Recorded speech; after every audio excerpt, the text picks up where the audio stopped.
बिस्मिल्लाहिर्रहमानिर्रहीम। शुबाना मेरी हम जमात थी। इसका घर हमारे मोहल्ले में था, लिहाजा हम बचपन ही से इकट्ठे स्कूल जाती थी। मेरा भाई अहमर और मामूजाद कमाल भी इसी स्कूल में पढ़ते थे। वो हमसे एक क्लास आगे थे। जब हम दोनों स्कूल जाने के लिए घर से निकलते तो वो थोड़े फासले से हमारे पीछे पीछे चलते रहते। हम चारों प्राइमरी से सेकेंडरी सेक्शन में आ गए। मैं और शुबाना 7वीं जमात में थे कि इसकी सोच बदलने लगी। वो मुझसे लड़कों के बारे में बातें करने लगी कि फ़लाँ अच्छा है, फ़लाँ बदतमीज़ है, वो ऐसा है और वो वैसा है। जब भी वो लड़कों को मौजू गुफ्तगू बनाती, मैं सुनी अनसुनी कर देती और बातों का रुख दूसरी तरफ मोड़ देती। मुझे बड़ी उलझन महसूस होती कि सारा जहां छोड़कर शुबाना को बस एक ही मौजू पे गुफ्तगू करना अच्छा लगता था। पहले वो ऐसी ना थी, मगर अब काफ़ी बदलती जा रही थी। खैर, वक्त गुजरता रहा। हम स्कूल से कॉलेज में पहुंच गईं। इन दिनों सेलफोन आम हो चुके थे और कॉलेज की अक्सर लड़कियों के पास मोबाइल फ़ोन थे। वो दोस्तों से फ़ोन पे बातें करती तो शुबाना ठंडी आहें भर के कहती, काश मेरे पास भी सेलफोन होता। मैं कहती, हम कॉलेज में पढ़ने आते हैं या सेलफोन पे बातें करने, जबकि मैडम ने सख्ती से मना किया था कि कॉलेज में कोई लड़की मोबाइल फ़ोन लेकर नहीं आएगी। लड़कियां फिर भी छुप छुप के बातें करती, अक्सर तो अजीब सी थीं, कुछ लड़कों को बेवकूफ़ बनाकर खुश होती थीं। ऐसी ही एक लड़की फिरदौस से फर्स्ट ईयर में शुबाना की दोस्ती हो गई, जिसके भाई की मोबाइल फ़ोन की शॉप थी। शुबाना अपनी जेब खर्च के पैसे जमा करती रही और फिरदौस के ज़रिए एक सेलफोन ख़रीद लिया। यूँ इसकी देराना ख्वाहिश पूरी हो गई। कुछ दिनों से वो मुझसे दूर दूर और फिरदौस से करीब होती जा रही थी। इस कारण मैं परेशान रहने लगी और मैंने अपने भाई अहमर से अपनी परेशानी का जिक्र किया तो अहमर ने कहा कि तुम मुझे शुबाना का फ़ोन नंबर दे दो, मैं इसे समझाता हूँ, उम्मीद है कि मेरी बात समझ जाएगी। दरअसल बचपन ही से वो अहमर का बहुत लिहाज करती थी, जो बात वो कहता फ़ौरन मान जाती। मैंने भाई को सहेली का नंबर दे दिया। अहमर ने शुबाना को फ़ोन किया और समझाया कि देखो, गलती से भी किसी लड़के से फ़ोन पे दोस्ती मत करना। आजकल के लड़के लड़कियों को सताते हैं और इन्हें ब्लैकमेल करते हैं। वो बोली तो फिर मैं किससे बातें करूं? अकेले में दिल घबराता है, जी चाहता है कि किसी से बातें करूं। तुम मुझसे बातें कर लिया करो, कम से कम मैं तुम्हें ब्लैकमेल तो नहीं करूंगा। वो बोली ठीक है अहमर, अगर तुम मुझसे बात करोगे तो मैं वादा करती हूँ कि तुम्हारे सिवा किसी से बात नहीं करूँगी। यूँ दोनों में मुआहदा हो गया। कुछ दिन बाद गर्मियों की छुट्टियाँ हो गई तो शुबाना जैसे घर में कैद होकर रह गई। इसके वालिदैन इसे किसी के घर जाने की इजाज़त नहीं देते थे। वो अपने माँ बाप की अकलौती औलाद थी, लिहाजा जब बोर होती अहमर भाई को फ़ोन करती और इनसे बातें करती। 2.5 माह की छुट्टियों में रोज़ इन दोनों की फ़ोन पे बात होती रही। फिर वो एक दूसरे की गुफ्तगू के इतने आदी हो गए कि एक दिन भी बगैर बात किए नहीं रह सकते थे। इन दोनों की दोस्ती चाहत का रंग कब आया, कब दोनों एक दूसरे के साथ संजीदा हो गए, नहीं मालूम। वो फिर बाहर मिलने लगी, कभी पार्क, कभी किसी पब्लिक लाइब्रेरी और कभी म्यूज़ियम में, गर्स ऐसी जगहों पे जहाँ दोनों के घर वाले इन्हें देख ना पाए। इन दिनों शुबाना काफ़ी बदली बदली नज़र आने लगी। अब वो ज़्यादा दिलकश दिखाई देने लगी थी। गर्चे पहले भी पुरकशिश थी, अब वो मुझसे कम बात करती, ज़्यादातर अपने आप में ही खोई रहती थी। एक बात और मैं नोट की कि मेरा मामूजाद कमाल, जो अहमर का जिगरी दोस्त था और दोनों बचपन के साथ ही थे, अहमर अब इससे कम मिलता था। पहले दोनों जहाँ जाते साथ जाते, लेकिन अब कमाल अकेला होता, इसके साथ अहमर नहीं होता था। एफ़ए के सालाना इम्तिहान हो गए तो वालिदैन ने सबको खुशखबरी सुनाई, हम नायला की शादी कर रहे हैं। मुझे इस खुशखबरी से कोई खुशी ना हुई बल्कि झटका लगा।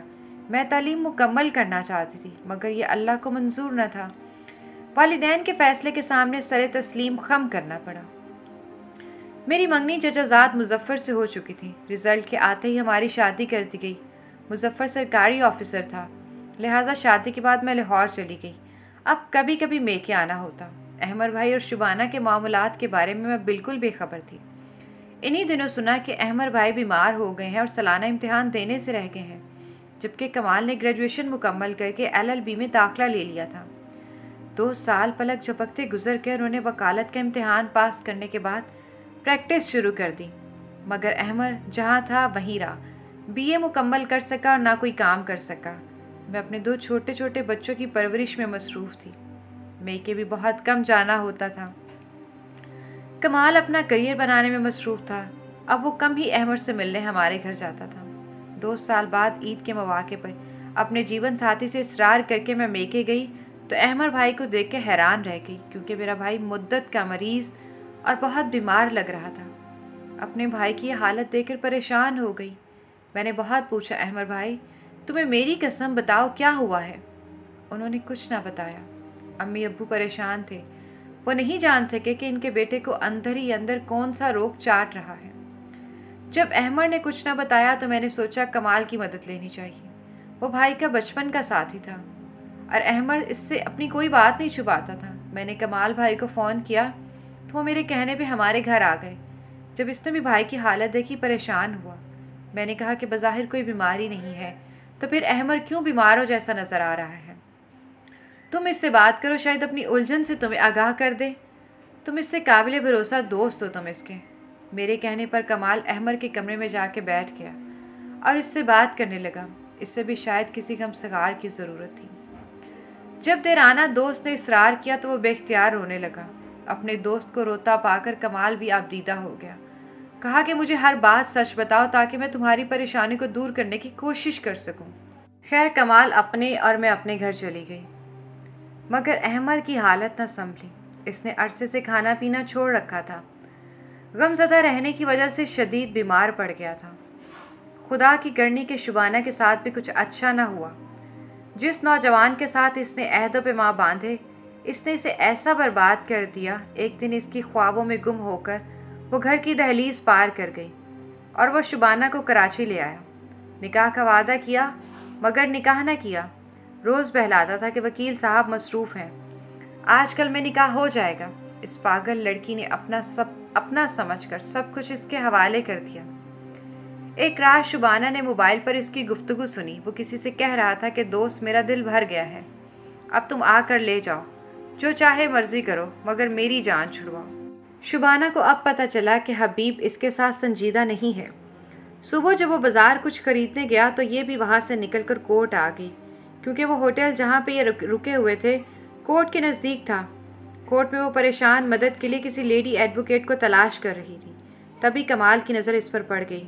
शुबाना को अपने दफ्तर में ले गया। इसने रो रो के खुद पर बीती को कमाल को बता दिया। कमाल ने इसे हौसला दिया, अपने घर ले गया और फिर अहमर के पास आकर तमाम अहवाल बता दिया। पूछा अब इसके साथ क्या सलूक करना चाहिए। कमाल ने कहा, तुम अगर मेरे दोस्त हो, वो मुसीबत में है, इसे बिल्कुल तन्हा मत छोड़ना। इसके वालिदैन को ख़बर कर दो। अगर वो कबूल ना करें और शुबाना भी इनके पास वापस जाने पे राज़ी ना हो, तब मेरी दोस्ती का वास्ता कह के तुम इससे शादी कर लो, क्योंकि मैं बीमार हूँ और अब मैं ज़िंदगी का भरोसा नहीं है मुझे। अहमद ने सच कहा था। इससे पहले कि शुबाना का मसला सही सिमत इख्तियार करता, मेरे भाई की वफ़ात हो गई। एक रोज़ सोया तो फिर ना उठा। शुबाना का दिया हुआ दुख इसकी रूह को तार तार कर चुका था। यह गम इसकी ज़िंदगी ले डूबा। अहमद की वसीयत के मुताबिक उसने शुबाना से निकाह तो कर लिया, मगर ये एक ऐसी शादी थी जो मरहूम दोस्त की खातिर कर ली थी। जहन ने शुबाना को कबूल न किया। अब जब अहमद का मुरझाया चेहरा तसव्वुर में आ जाता, कमाल शुबाना से बहुत बुरा सलूक करने लगता। इसको कई बार बिला वजह मारा भी, यहाँ तक कि वो रो रो के कहती कि शादी की है तो अपने भाव भी, मैं तुमसे दिल से प्यार करने लगी हूँ। 5 साल इसी अजियत में गुजरे। जब कमाल इसे अच्छी तरह रखने का इरादा करता तो अपने मरहूम दोस्त और कज़न अहमद का चेहरा इसे याद आ जाता। वो सच संवर कर खूबसूरत बनती तो इस खूबसूरत लड़की में से इसे कोई डायन या चुड़ैल नज़र आने लगती, जो इसके दोस्त की मौत का सबब बनी थी।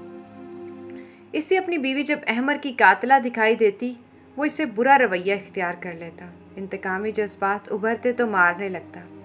किसी मोहल्लेदार ने शुबाना के वालिदैन से रब्ता किया और इन्हें बताया कि वह इन दिनों एक शख्स कमाल की बीवी है जो इसे मारता है और बुरा सलूक करता है। तब माँ बाप अपना गम और गुस्सा भुलाकर कमाल के पास आ गए और अपनी बेटी को साथ ले गए और कमाल ने शुबाना को तलाक दे दी।